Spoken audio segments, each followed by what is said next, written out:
Here's Tim Pool to make some facile arguments about God. I am not a deeply religious person, man. I am not theistic in the sense of any one particular religion. Well, you don't have to adhere to any one particular religion to be theistic. You just have to believe in a God. I'll tell you, I do believe in God, and it has a lot to do with, I grew up Catholic, and I read a whole lot about, religion and theology and things like this. So like grade school stuff, so no great scholarly works for the most part. And then as I got older and I left and I became very atheist, I started to read about science, and that actually started to connect the dots into a lot of what I was really reading from religion. And then I kind of just became more agnostic before finally settling down and saying, I think the issue with people and the idea of God is that most people who are midwits, as it were, of average intelligence, they have a narrow view of what God is or could be. Well, I have read some of the great scholarly works about religion and theology, and the more I learn about the concept of God, the less sense it makes to me. And so a lot of people, when I have these conversations, will say things like, a God, there's no man in the sky, and blah, blah, blah. And I'm like, why would you believe that God is a man? You know what I mean? The anthropomorphic ideas of God that are common in the popular imagination, while silly, actually seem far more coherent to me than the timeless, spaceless, disembodied mind that I read about in the scholarly literature. The God of the apologists and theologians is even less believable because it is even more absurd. I like that. That's my issue with it. I believe it's fair to say that as humans, we are but simple specks in an indifferent universe. And to be less crass about it, we are microscopic compared to the grandeur of the cosmos.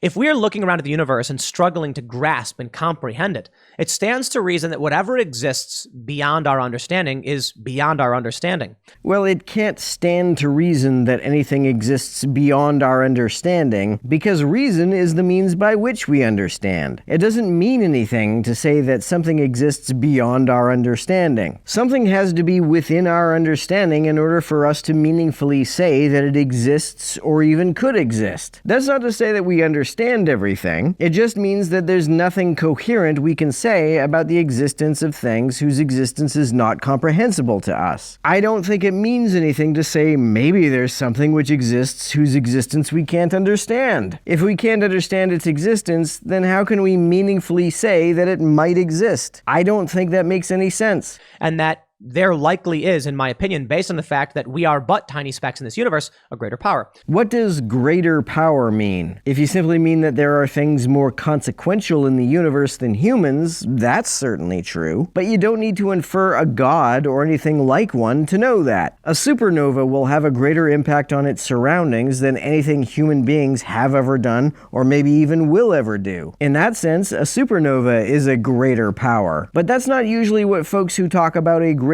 power in a religious sense seem to mean. They seem to be thinking about something with supernatural powers. One cannot, however, sensibly infer the existence of supernatural powers from the fact that human beings are very tiny relative to the rest of the universe. That just doesn't follow. To put it simply, I'm not saying that the Bible is the true word of God or anything like that. I don't know. I'm agnostic on all these religions. Everyone seems to think they're right.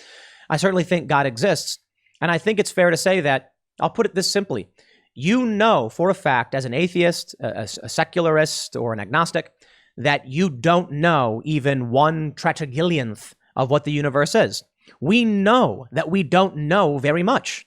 This is the argument that Josh Feuerstein used to use. It's the you can't prove a negative argument. Well, it turns out you actually can prove a negative. Immanuel Kant said that there are two kinds of statements: analytical statements and synthetic statements. Analytical statements are statements which are true by definition. Often they are definitions. Synthetic statements, when true, are only incidentally true. And it is only negative synthetic statements that cannot be proven. Negative analytic statements can can be. An example of a synthetic statement is that Russell's teapot exists. Bertrand Russell suggested that if there is a teapot floating around somewhere in the solar system, we may never be able to find it. But we could never really prove that it's not there either. A solar system that had a teapot floating around somewhere in space would be indistinguishable from a solar system which did not. The existence or non-existence of the teapot would simply have no practical meaning. Russell used this idea to illustrate that even if we treat God's existence as a synthetic statement that cannot be disproven, then if we never end up proving it either, then God's existence has no practical meaning. It is of no consequence. But what if the question of God's existence is not synthetic? What if it's analytic? An example of an analytic negative statement is there are no married bachelors. Sure, we human beings only know a tiny amount about what's in the universe, and we'll never know everything, but does that mean that maybe there's a married bachelor out there somewhere that we simply haven't discovered? No, we can say very confidently that there are no married bachelors because that is an analytical negative statement. It is true by definition. Similarly, I don't believe in a God, or at least the gods described by philosophers and theologians as being a timeless, spaceless entity, because my understanding of what it means to be an entity is to have location in space-time. To say that there might be a timeless, spaceless entity out there somewhere seems to me to be very analogous to saying there might be a married bachelor out there somewhere. Both seem like self-contradictory statements which we can know to be untrue by definition.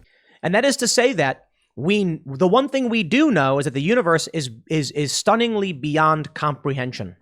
How could we know that? How could we comprehend that the universe is beyond comprehension? And if that's the case, then it stands to reason things beyond our comprehension exist, and therefore there is some form of a God. How does that follow? Even if we could somehow paradoxically comprehend that there is something beyond comprehension, how could we comprehend that this includes some kind of God? Now, a lot of people will say, like, oh, that's a cop-out, because they think there is this narrow view of what God is, that God is in the likeness of man and like snapping, their fingers and making things appear. That, I actually think, is more coherent than the timeless, spaceless God that the theologians and apologists talk about. And I'm like, that's just a human view, a human worldview of what creation and sentience or consciousness could be.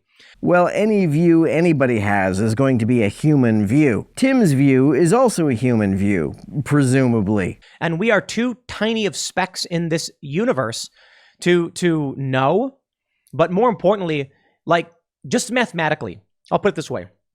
If the universe is quantified on a scale of 1,000,000 to 1, then from the most rudimentary of functions, humans are a 2 or a 3.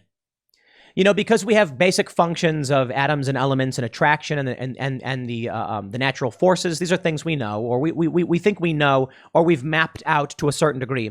That we could be wrong about a lot of these things, but we've certainly witnessed things existing. Human construct and the chemical reactions are barely a notch above baseline that we've witnessed in the universe. That is to say, there are things beyond our comprehension so far above us. Yeah, I think it's reasonable to believe that God exists, but... Above us in what sense? There are things in the universe more consequential than us, but they don't have to be gods. In what sense is anything above us in a supernatural or theistic way? What would that even mean? I can simplify it another way, too. Simulation theory I find absolutely fascinating. We had Seamus and I have had a great, from Freedom Tunes, have had great conversations about this. When you think about what Elon Musk says, Elon Musk says things like, we live in a simulation.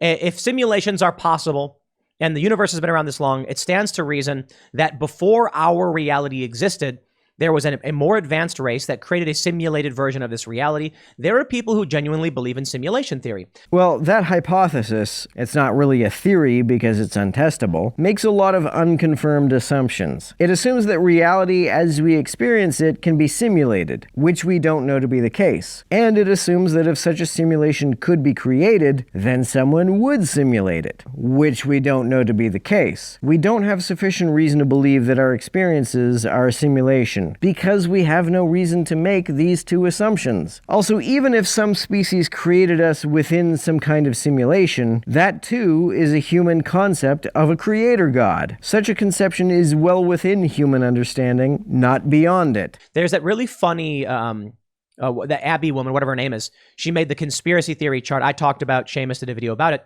where she writes in one of her conspiracy theory sections, we have questions, meaning implying plausibility. She puts simulation theory alongside Iran-Contra. Like, Iran-Contra literally happened. That whole thing happened. We know it happened. There are hearings about it. And she puts simulation theory in there as well, as if we know we live in a simulation. We just have questions about why. I'm pretty sure that the simulation hypothesis is not comparable to the veracity of Iran-Contra. In order for that to be the case, we would have to be able to speak to the folks who actually made the simulation, like we were able to speak directly to Oliver North. We can't. There's no way to put the folks who made the simulation on trial like we put Ollie North on trial.